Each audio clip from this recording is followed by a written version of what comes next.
Good morning, kagigising-gising ko lang at dahil nga kahapon birthday ng asawa ko, ayan, nagpapausok tayo para yung mga negative energy na dala ng mga taong bisita namin kahapon, syempre hindi natin maiwasan, hindi naman lahat ay okay.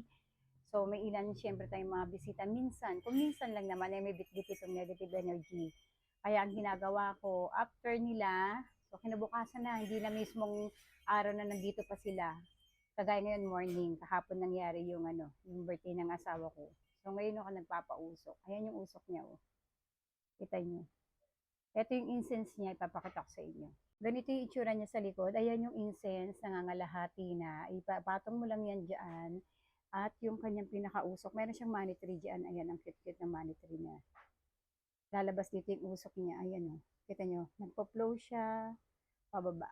Tapos ayan. Tapos yan ay kakalat sa buong kabahayan namin para maitaboy ang negativity, yung mga negative energy na dala-dala ng ibang mga tao na pumunta dito sa amin para always positive lang ang buong kabahayan namin at magpasok ng maraming swerte. I-try nyo magpausap ng bahay nyo kung minsan maganda talaga.